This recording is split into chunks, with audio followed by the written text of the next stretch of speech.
खातिर माने रातों की नींद गवाई, बेटी के खातिर माने रातों की नींद जगाई।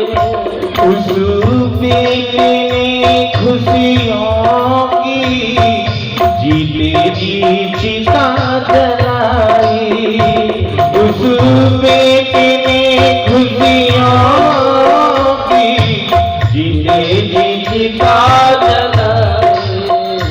तेरे जीवन को है सींचा, तेरे जीवन को है सींचा, तेरे जीवन को है संवारा। भक्ति भला क्या माने जिसको भक्ति भला क्या माने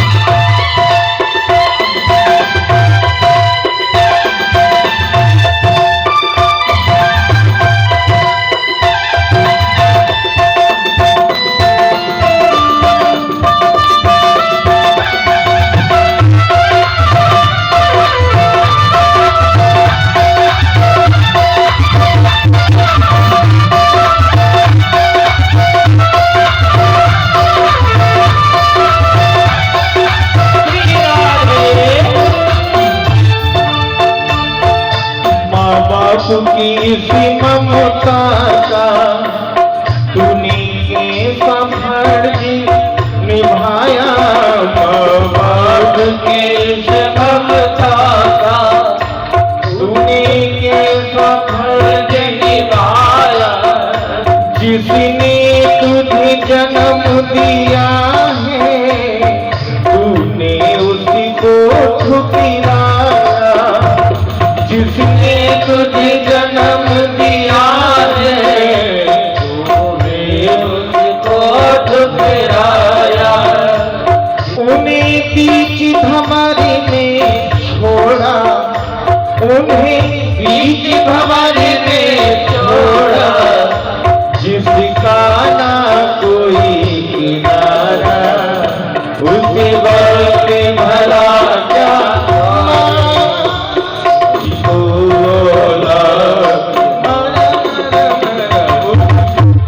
भला क्या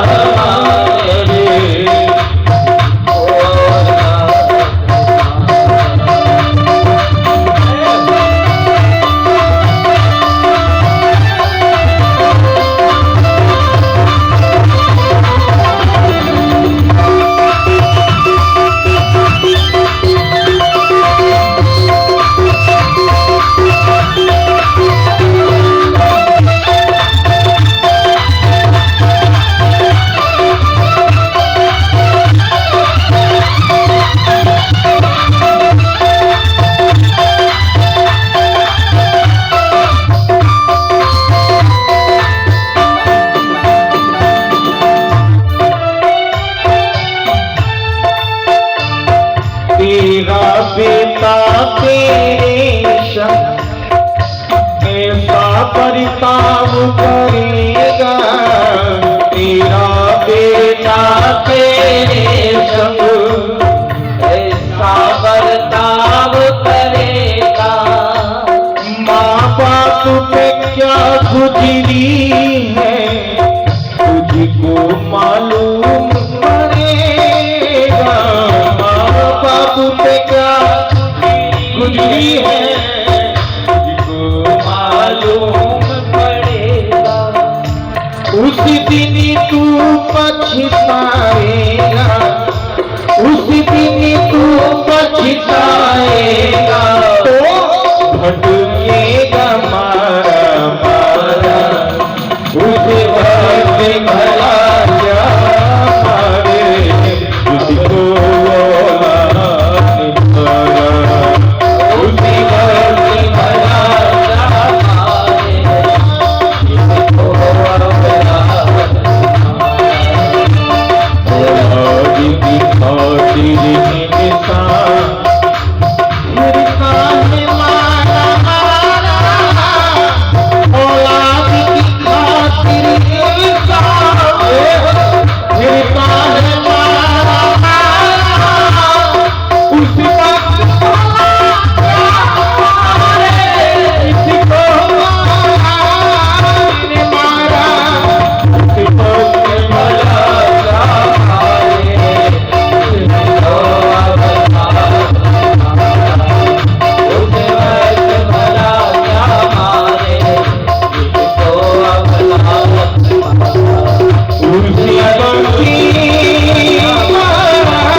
मारने की जरूरत नहीं पड़ती। आज आत्मदेव दुखी हैं पुत्र ना होने पे, समय वो आया संतों के आशीर्वाद से फल मिला कि जाकर के खिला देना भैया तेरे बेटा हो जाएगा। और क्या है, बेटा तो हुआ, पर पुत्र की कैंची से काट काट करके कुतरे कुतरे करके दिए। उसकी बहन आई, शिक्षा मानी, गाय को फल खिला दिया, बहन के का जो बेटा था स्वयं ले लिया। उस बहन को बुलवा लिया कि मेरे स्तनों में दूध नहीं आ रहा, अभी मेरी बहन के यहाँ बच्चा हुआ था ना, उसका बेटा खत्म हो गया, तो उसे बुलवा लो, उसके दूध को पी करके भैया जैसी करनी वैसी भरनी, ये तो लगी है साथ। आत्मदेव इतने सरल स्वभाव वाले थे और उन्हें उनकी पत्नी धोखा दे रही, क्या सुन पाएगी? लेकिन उसके दुख के कारण आत्मदेव को कार्य करता थोड़ा वो कर रहा पंडितो ज्ञानी। देखो एक साथ शिक्षा दीक्षा हुई, धुंधकारी का जन्म हुआ, उसका नामकरण धुंधकारी रख दिया गया। 3 महीने बाद, ठीक 3 महीने बाद गोकर्ण जी का जन्म हुआ। गाय के गर्भ से एक सुंदर गाय के कर्ण वाला बालक पैदा हुआ, तो नगर में प्रशंसा होने लगी। अरे आत्मदेव के तो भाग खुल गए, अरे अब तो उनके पशु भी बच्चा देने लगे। गोकर्ण पंडितो ज्ञानी धुंधकारी महान। गोकर्ण पढ़ लिख करके विद्वान हुए, लेकिन धुंधकारी महान कवि। महाराज समय वो हुआ, एक दिन अपने बाप को आंख दिखाई, तो वो स्थिति को देख करके गोकर्ण जी ने आत्मदेव को समझाया कि पिताजी ये हड्डी मांस से इतना मोह करते हैं, ये हड्डी मांस के पुतले से इतना मोह कर रहे हो। आप जानते हो कि यही एक पहले भी कारण था पुत्र न होने का, आज तुम्हें ये वही पुत्र दुख दे रहा है, और ऐसे के लिए फिर भी पुत्रवत मोह में फंसे। गोकर्ण जी ने शिक्षा दिया। आत्मदेव सीधे जंगल की ओर प्रस्थान किए और अंत में हरिद्वार में जाकर के विष्णु सहस्त्र नाम का पाठ करते करते अपने पंचभौतिक देह का विसर्जन किया। घर में रह गई धुंधरी। धुंधरी और धुंधकारी एक दिन माँ को वो पिटाई लगाई कि उसे वक्त की प्रतीक्षा ही नहीं करनी पड़ी, रात में ही घबरा करके जाकर के कुएं में गिर करके अपने शरीर को विसर्जन कर दिया। जब दुष्ट संतान होती है ना, तो पितरों को भी, ये तो घर से कुएं में ढकेल दिया, पितरों को भी ला करके पाताल में दबा देते हैं। स्वर्ग के पितरों को भी गिरा करके पाताल के नीचे दबा देते हैं। यदि पुत्र कुपुत्र हो गया तो कहा जाता है कि पुत्र सपुत्र पुना धन संजय, अपुत्र कुपुत्र पुना धन सुल्तान। अभी थोड़ी देर पहले यही बात आई थी। अंत में हुआ क्या, वैश्यों को लाया, एक दिन बहुत सी सारी संपत्ति चुरा करके लाया। वैश्यों ने समझ लिया और उसका महाराज उसे खूब खिला के पिला के ये पुकारे न महाराज, अंत में उसे मौत के घाट उतार दिया, वहीं पर दबा दिए। वैश्याएं तो चली गई फोन छान के, पर आत्मदेव आज प्रेत योनि को प्राप्त हुआ, और छोटी मोटी प्रेत योनि नहीं, भयंकर। अच्छा, भूत प्रेत बनते कब पता है? नहीं पता। अपने प्राणों का परित्याग तो धुंधुरी ने भी किया था ना, पर वो तो प्रेत ना बना। कहीं सुने हो कि धुंधुरी ने भी परेशान किया कथा में? है? वो भी तो कूद करके गिरी थी, मरी थी, पर धुंधुरी प्रेत नहीं बनी। अरे सबसे बड़ा प्रेत वो होता है जो अपने माँ बाप की बात सत्य मानना। शायद जिसके घर में बुढ़े माँ बाप हों, आप भी बुढ़े होंगे। आजकल सबसे बड़ी विडंबना है और दुख का कारण भी यही है। हम दुखी क्यों हैं? सब कुछ होते हुए पहले से आज बहुत कुछ है, पहले से आज बहुत कुछ है। आज जहां पर बैठे हैं यहाँ पहले क्या था? 6 बजे के बाद इधर कोई आने को नहीं, हाँ वो स्थिति थी। और आज चाहे दिन रात बराबर है, जंगल में मंगल है। पहले से आज बहुत कुछ है, हर स्थिति में, हर सीमा में। पर भैया कुछ भी ना हो तो माँ बाप का अपमान मत करना। आपसे सेवा भी ना बन सके, सत्कार भी ना बन सके तो अपमान भूल के मत करना। यदि आपने अपमान कर दिया तो 1-2 लोगों की का कहें, 7 लोगों में नरक से अलग और कुछ नहीं मिलेगा। यही दुख का कारण है। आज धुंधकारी प्रेत नहीं बना, उसके कर्मों ने उसे भूत बना दिया, क्योंकि माँ को पादप प्रहार किया, पिता का वो अपमान किया कि पिता कभी किसी भी जन्म में, जब कभी जन्म लेंगे तो उन्हें याद रहेगा। हाँ, माँ बाप का अपमान कर दे बच्चा और फिर वो सुखी रह जाए, असंभव है।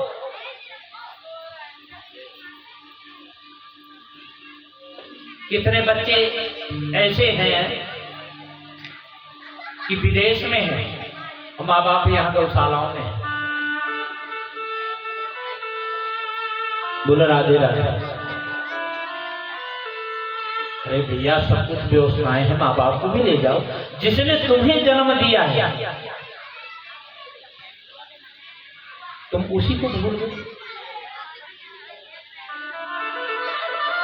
जिसने तुम्हें जन्म दिया है आज तुम उसे ही भूल गए। अम्मा यहाँ किस स्थिति में होगी, बाप यहाँ किस स्थिति में होगा, सिर्फ पैसा ही पैसा, पैसा ही पैसा। पैसा भी कब तक साथ देता है ये भी तो थोड़ा सा सोचो। अच्छा आज तक कोई पैसा लेके गया है क्या? गया है कोई लेकर के पैसा? शायद यदि पैसा लेकर के गए होते यहाँ से धन संपत्ति लेकर के तो महाराज हाँ स्वर्ग में भी प्लॉट खरीदे होते। बोलो राधे राधे। और शायद पैसे लेकर के गए होते ना तो सिकंदर पहले का लेकर के चला गया होता, तुम्हारे पास ठन को पाल रहे थे। बोलो राधे राधे। सिकंदर की कथा सुनी है ना तुमने? हाँ, 1 रुपया के कारण महाराज मजारे खुलवा दिया। संपूर्ण विश्व की संपत्ति एकत्रित करके सिकंदर ने चैलेंज कर दिया कि जो 1 रुपया देगा तो 1 गांव, 5 गांव उसे इनाम में दूंगा,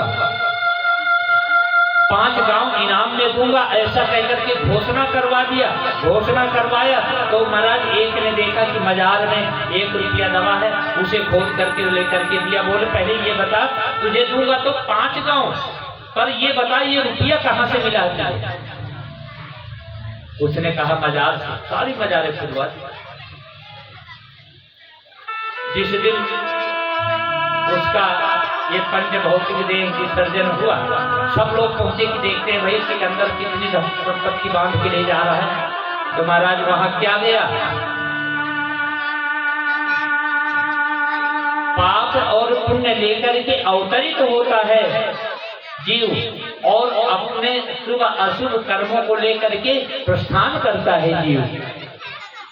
जो कहते हैं ना खाली हाथ आया खाली हाथ जाएगा, खाली ही होता तो आज यहाँ सब कुछ खाली होता। बोलो राधे राधे। खाली खाली नहीं है, अपने जो पाप पुण्य थे जो सत्कर्म थे वो लेकर के अवतरित हुआ है, और सत्कर्म लेकर के जाएगा तो आगे अवतरित होगा। तो भैया जो कोई ले गया होता ना तो आज तुम्हारे टाइम ये संपत्ति नहीं बचती, ये भी ख्याल रखो। तो इसलिए आज बहुत सी संपत्ति में मदमस्त हुआ, वैश्याओं ने मार दिया, गाड़ दिया, वैश्याएं तो भग गई, प्रेत बन गया। तीर्थाटन करते हुए गोकर्ण जी आए, सोचे कि अपने घर में विश्राम करने। रात्रि का भयानक दृश्य देख करके गोकर्ण जी तो स्तंभित रह गए। गोकर्ण जी सोचने लगे भाई ये क्या है, अभी तो एकदम हवा सी आई, अभी आई थी ना हवा, बोलो राधे राधे, अभी आई थी ना हवा, थोड़ी देर पहले खूब धूल उड़ा के गई है। तो वो भी कोई गोकर्ण रहा हो, भगवान भेजते हैं ना। अब किस रूप में गोकर्ण आ जाए, किस रूप में धुंधकारी आ जाए, किस रूप में विष्णु आ जाए, ये उनकी लीला वही जान सकते हैं ना। तो रात्रि में बादल धड़धड़ाने लगे, कभी बारिश करने लगे, कभी बिजलियां चमकने लगी, कभी हाथी की आवाज, कभी सुअर की आवाज, कभी शेर की आवाज। बैठे बैठे देखते रहे गोकर्ण जी,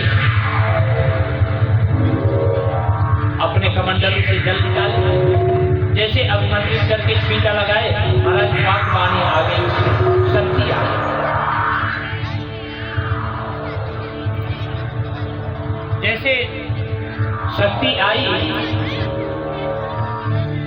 बोला अहम भ्राता त्वदीयोऽस्मिन् धुंधकारी की नामता स्वकीये नैव कर्मेण। भैया मैं तुम्हारा ही तो छोटा भाई हूँ, मेरा नाम धुंधकारी है, मैं तुम्हारा ही भाई हूँ। गोकर्ण जी कहते अरे भैया धुंधकारी तू ऐसे क्यों, मैंने ज्यादा दिन से सुनो ना कि तेरो निधन हो गए हो। भैया मैं हर जगह जाए के मैंने तो को पिंडदान कियो, गौदान करवायो। तो को भैया ये प्रेत योनि कैसे मिल गई?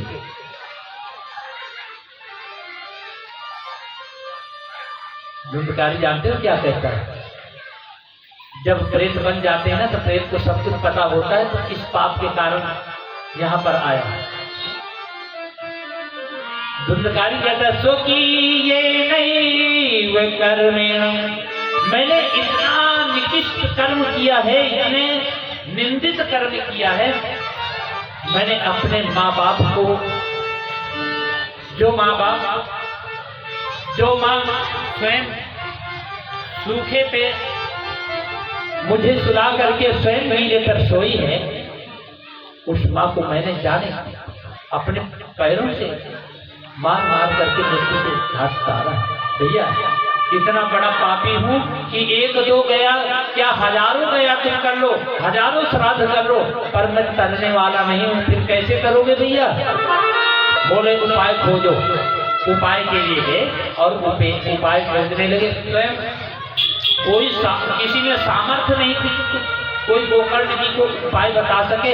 अंत में सूर्य नारायण भगवान जी से पूछे, स्वयं साक्षात सूर्य नारायण भगवान ने बताया कि इन्हें श्रीमद् भागवत आलाप, श्रीमद् भागवत महापुराण श्रवण कराओ तो इन्हें अवश्य मोक्ष मिलेगा। जैसे ही 7 दिन तक कथा प्रारंभ हुई, कथा हुई, सबने कथा श्रवण किया। 7वें दिन एक सप्त ग्रंथि का बांस रखा हुआ था। धुंधकारी जी को कहीं कोई जगह नहीं मिली। अंत में उसी गांठ बांस के अंदर घुस करके कथा सुनने लगे। कथा सुने, कथा सुनने के बाद महाराज एक एक करके गांठ चटकती गई। 7वें दिन में 7 गांठ चटक गई। अंत में पीताम्बर धारण किए हुए, सुंदर मुकुट लगाए हुए 7वें दिन प्रकट हुए। बोलो भक्तवत्सल भगवान की सुंदर स्तुति की। और स्तुति करके जैसे गोकर्ण जी ने परिचय पाया कि ये धुंधकारी है, ऊपर से विमान आया। धुंधकारी जी तो सीधे, जो श्रोतागण थे सब आपस में कहने लगे, अरे कथा तो हमने भी सुनी, हमको क्यों ना विमान आयो भाई। अरे धुंधकारी कोई एक नयो अनोखो है, जया को विमान आयो।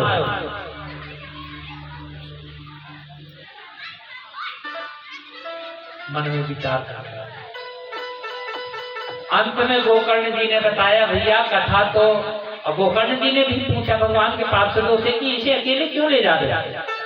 पार्षदों ने कहा, जितने सुदृढ़ मन से, मनन से, देखो मन अलग मनन अलग। अब तुम भी समझ लेना इस बात को, हर चीज मैं इसी में लग जाऊंगा तो बहुत टाइम लग जाएगा। मन अलग है, मनन अलग है, और ये दोनों क्रियान्वित है, दोनों में क्रिया है। अब मनन करना है तो विधि हम बता देते हैं कि आज बैठ करके, यहाँ से जा करके जब भी फुर्सत मिले बैठ करके ये बस श्रवण करना कि आज हम कथा में सुने क्या। बस जब ध्यान करोगे तो वो जीवन भर के लिए उतर जाएगा, जीवन भर के लिए। ऐसी फोटो स्टेट होगी कि उसका कलर छूटने वाला नहीं। हाँ, ये है मनन। और मन से जो सुनते हो, तो अब यहाँ पर तो बैठे हो, यहाँ पर कथा सुन रहे हो, ये भी हम जानते हैं कि कितना भी सर में दर्द हो तो वो भी भूला पड़ा है। गारंटी है इस बात की, सर में दर्द भी है तो आकर के आप कथा पंडाल में बैठ जाओ, सर का दर्द भी भग जाएगा। पैरों में दर्द हो रहा है, मैं जानता हूँ कि ज्यादा देर तक नहीं बैठ सकते हो, पर भुला के बैठ जाओ, कथा में मन लगा लो, अगर जो तुम्हें पैरों का दर्द भान हो। गारंटी है इस बात। और एक बात प्रैक्टिकल करके देख लो, बेशक आगे पीछे दर्द हो, ये कथा ही नहीं है। ये कथा में आपको मनोरंजन के टाइप में नहीं करवा रहा, ये फल प्रदत्त देने के लिए ही कथा हुई है। इसीलिए मैं जहाँ करता हूँ आग्रह करके, पर एक बात की शर्त जरूर रहती है, बस कुछ भी प्रदान मत करो, और आत्मा से भगवान को समर्पित हो जाओ, बस ये सबसे बड़ी। शायद यदि आपने वास्तविक रूप से भगवान को समर्पित नहीं हुए तो देखो, रुपया पैसा तो जाने कितने चढ़ाने वाले हैं, बहुत सारे चढ़ाते हैं, और भगवान को खरीद लिए बोले जो भगवान रुपया पैसे नहीं बिके होते। हमारी तुम्हारी टाइम भगवान दर्शनम को न मिलते हैं। वो बात अलग की है कि VIP दर्शन हो जाए वहां कहीं पे जा करके। बोलो राधे राधे। समय पूरा हो गया ना भाई, हमें तो पता ना चली कि समय पूरा हो गया, पर अब देख रहे हैं घड़ी तो याद आ रहा है कि समय पूरा हो गया, और मेरे ख्याल से 20 मिनट फालतू भी हो गए। बोलो राधे राधे। तो कल बाकी कथा कल के प्रसंग में करेंगे। आज एक कथा और बताएंगे तो धुंधकारी मोक्ष को प्राप्त हुए, दोबारा कथा हुई तो विमान आया, फिर सबके सब स्वरूप हो गए। पर आज कल विमान नहीं आते कथाओं, क्यों? ये कथा ठीक नहीं है, व्यास ठीक नहीं होगा तब तो नहीं विमान आ रहे हैं। नहीं, आज भी विमान आने चाहिए। अच्छा, विमान आ जाएगा तो बताओ कौन कौन जाएगा? बोलो राधे राधे। अरे रहने दो, बच्चों को ताले में और लगा दो, ताले लगा करके अंदर कर दोगे। हाँ भैया, कथा सुनने मत जाइयो, वहां विमान आएगा सब चले जाएगा। हाँ, भगवान ने इसलिए विमान भेजते नहीं, कहते हैं कि भेजेंगे विमान। यदि वो विमान अपने आप को ही विमान बना लेंगे तो मैं विमान बन करके भी आ जाऊंगा और उनके लिए मोक्ष प्राप्त करूंगा। बोलो राधे राधे। तो सुंदर इतिहास श्री शौनक आदि ऋषियों ने नारद जी को बताया। नारद जी ने श्रवण किया और बड़ी स्तुति की। अंत में श्री सूत जी कहते हैं शौनक आदि ऋषियों से, ऋषियों सुना आपने श्रीमद् भागवत महापुराण का ये महात्म है, ये महात्म ही इतना सुंदर है कि महात्म से आगे आदमी पहले दिन तो आगे निकल ही नहीं पाता। अब भागवत की का निरूपण, भागवत की कार्य कला क्रिया ये सब तो अभी बाकी ही है ना, पर विधि के रूप में बता देते हैं, विधि के विषय में बताते हैं कि सबसे पहले यदि भागवत कहीं करवाने का विचार बने तो मुहूर्त दिखवाना चाहिए। दूसरी बात ये कि अकेले का संकल्प कभी नहीं लेना चाहिए। हाँ, अकेले एक यजमान निश्चित हो सकता है। कभी भी पैसे के बल से कथा नहीं करवानी चाहिए, श्रद्धा के बल से, भक्ति के बल से करवानी चाहिए। और भक्ति के बल से कथा करवानी चाहिए। कथा करवाने के लिए दूर दूर तक निमंत्रण देना चाहिए। जो कथा सुनने के लिए आए हैं उन्हें हमेशा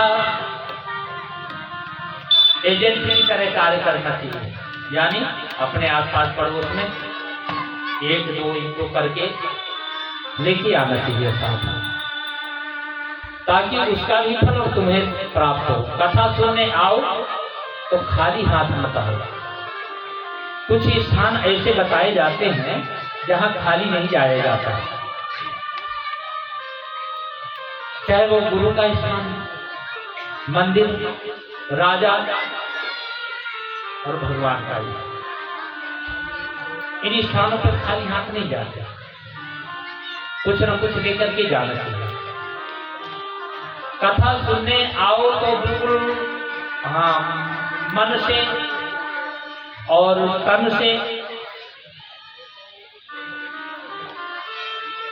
सुदृढ़ होकर के। सुंदर सफाई जब भी होगी, मन तभी साफ होगा जब अच्छी साबुन होगी। तो कथा सुनने के लिए आओ। भागवत क्या है? भागवत का निरूपण